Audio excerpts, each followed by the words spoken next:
Hello, I'm Coulter Scott. I will be presenting on my EDL 850 School Law Module 12 case study.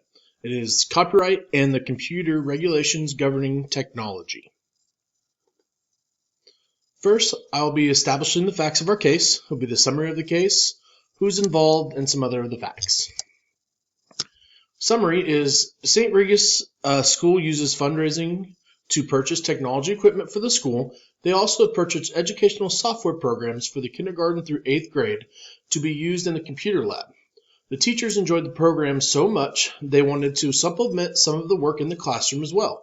So they requested that the programs to be downloaded on the one classroom computer in each room.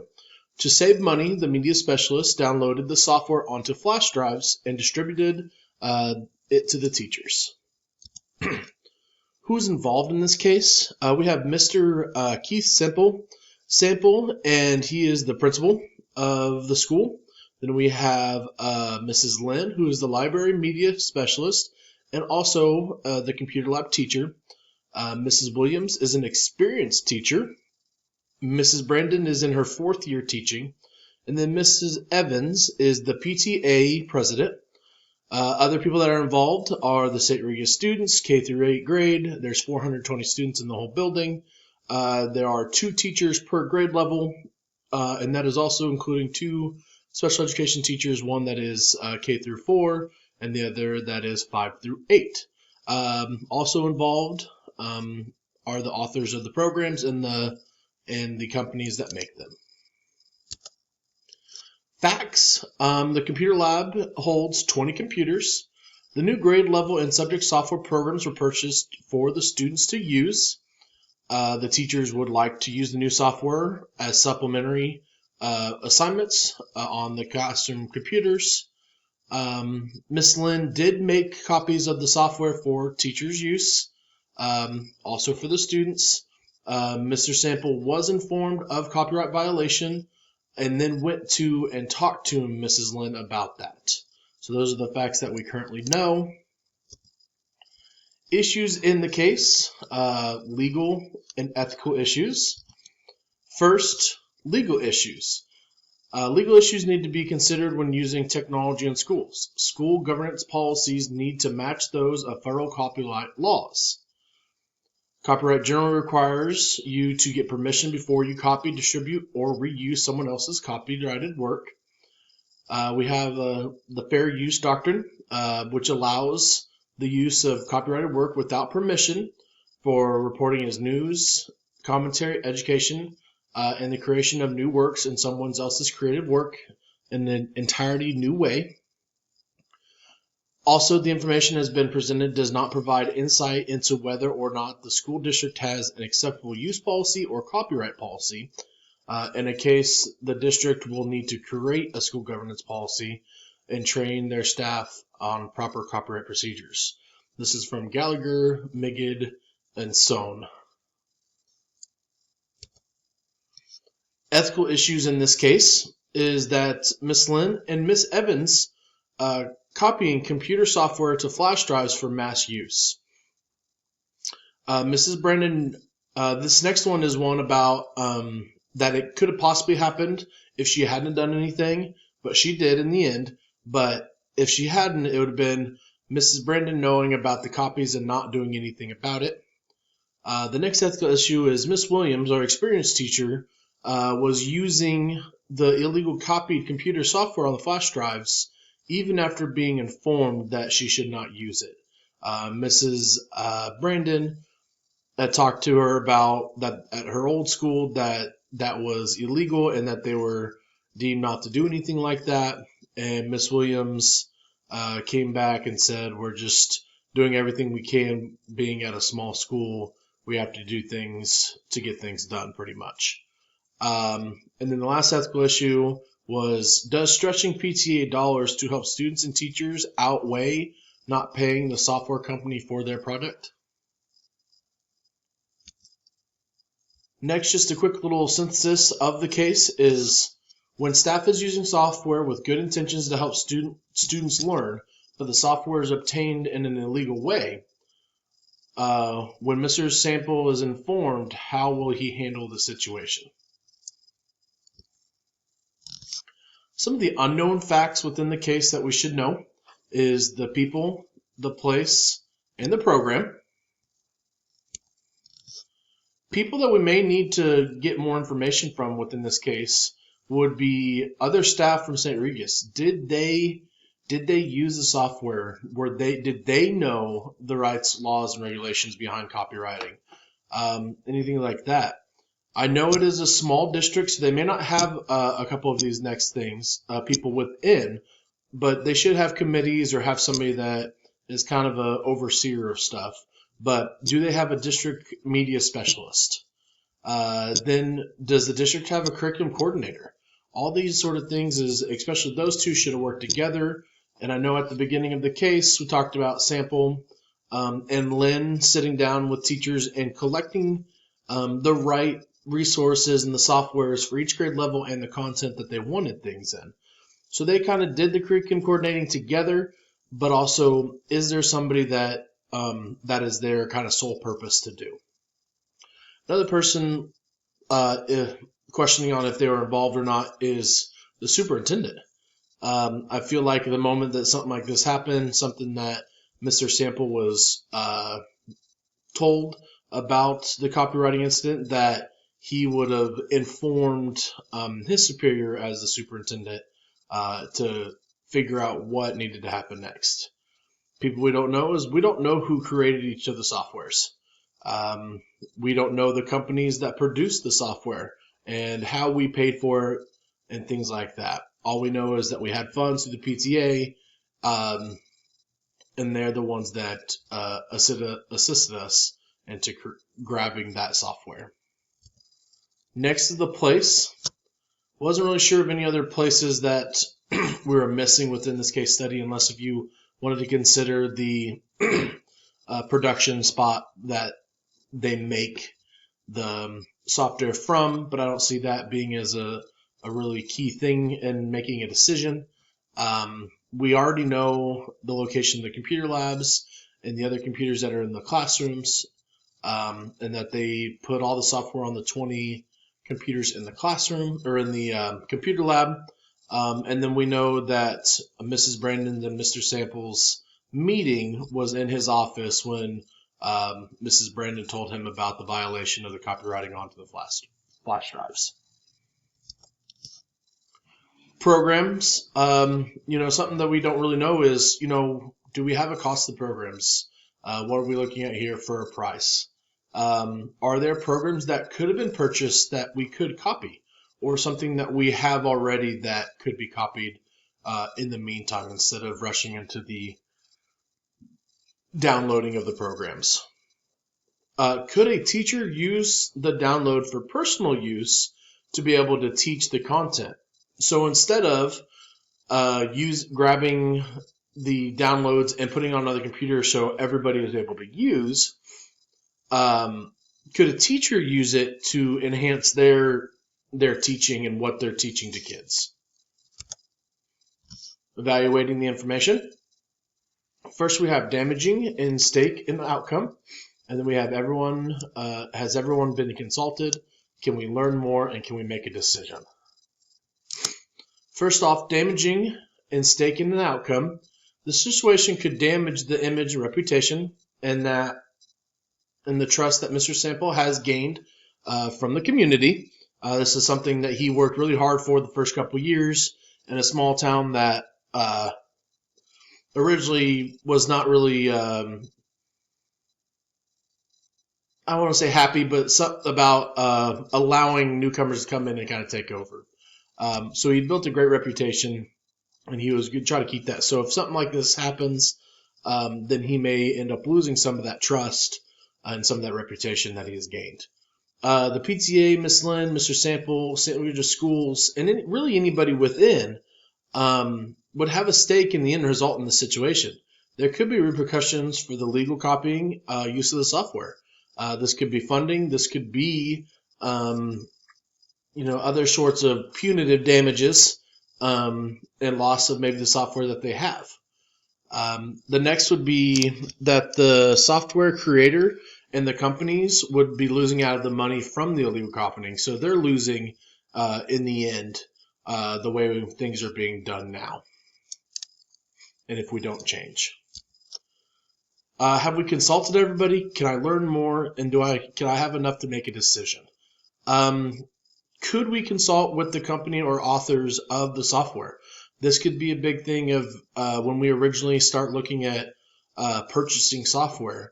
These are questions that we could have asked them to move forward after if we needed more. Was the district staff involved about the situation? And this goes back to the unknown of people that we're not sure if they're involved, like a district curriculum coordinator, maybe a district media specialist. As we know in this case, that Miss Lynn was the media specialist. So should she have known that what she was doing is illegal? And that goes right into the next thing is, did Miss Lynn knowingly make the illegal copies and just did it on trying to save money and doing it quickly for the students?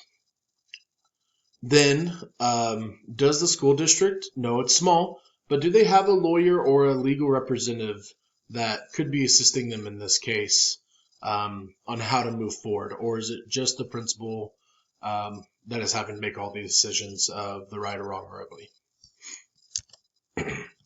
So decisions options. The first one is, let me move my picture real quick. Allow teachers to continue with their current practice of copying materials and distributing them for mass use. Number 2 is delete the downloaded software from the flash drives, not tell anyone what happened, and then raise more funds to purchase more. Number 3, call the author and the company of the software, inform them, delete the flash drives, and discuss how to move forward with getting more legal downloads.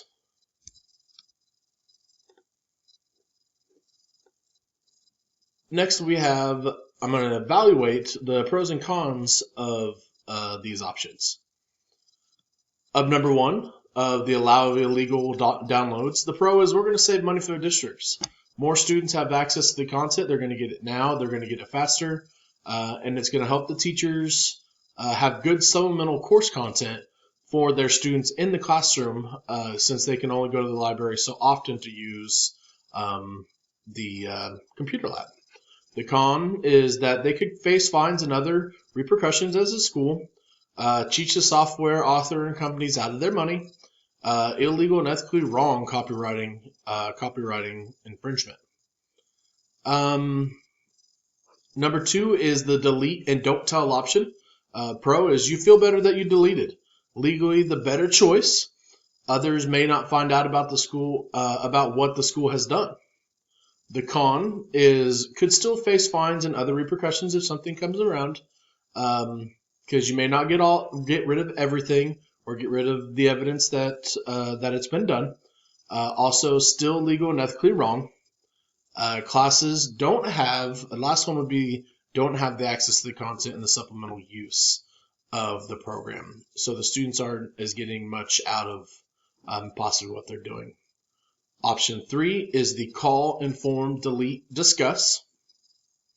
Pro is that it's legal and ethical, right thing to do. It builds a rapport with the company by letting them know about what you did, and it's really right thing.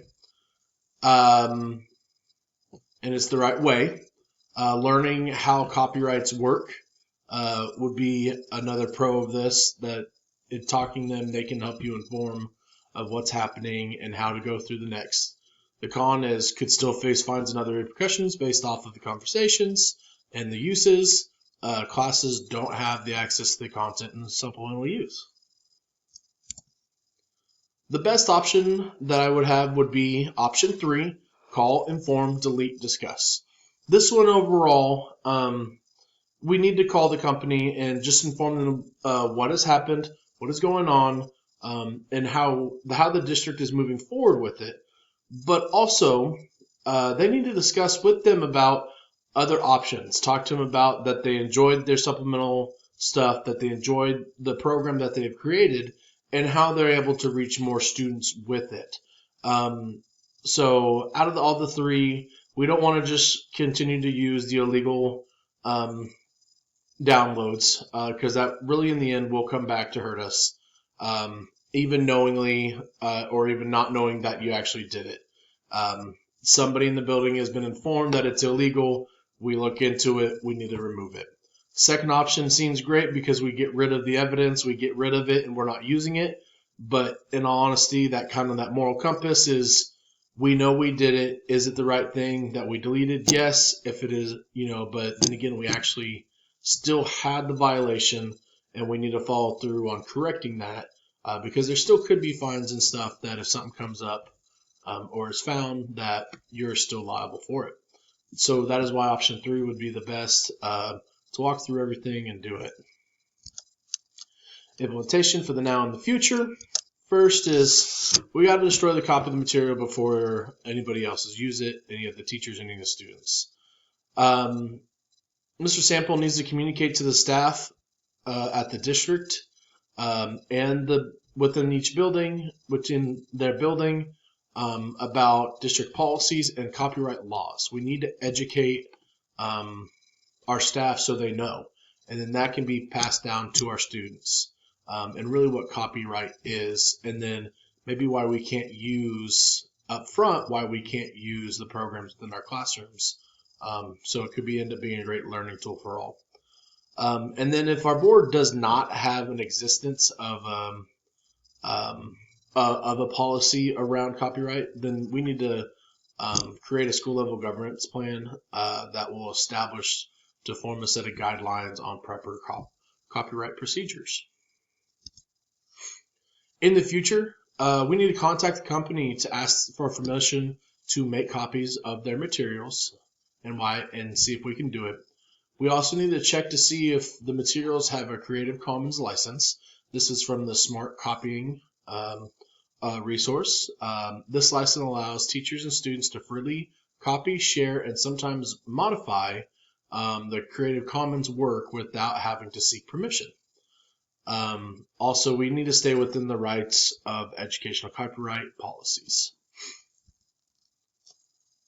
For my standard statements, on the right is just the overall standard.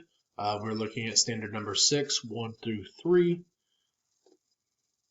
Standard correlation is, I thought this module really encompassed everything from a little bit of each section of our classes during these last few weeks. Main focus of this situation was all about copyrights, knowing the laws, rights, and regulations and policies that go with would assist in coming up with the best solution. In this case, we had to evaluate, we had to develop, and we had to implement, and then we had to communicate the best options to our staff and why. Next, the relevant statement. Learning this in a situation like this and following through with the process is very important to learning. We all know that it is important to follow rules and guidelines. We also know it's sometimes easier to do a shortcut, and especially when we don't think it will do any harm. Just like in this case, there really seemed to be no intentions to do wrong. It was a way to save a little money and reach more students. If we don't follow the laws, regulations, and policies, then there could be some really big repercussions that would not only affect the individual, but everyone involved. My reflection on this assignment is I was able to think a lot about it all the times that I'm jumping online and looking for a quick little tool to assist me with being able to help and assist my students. Learning the information in this module and the previous module has given me a little bit different perspective, making sure that I've learned about what I look for when I'm creating learning tools for students and know if it is illegal or not. As a future leader of a school, I'll need to create some professional learning over the topic and make sure my staff understands that the ins and outs of it. It will only help deter a later issue.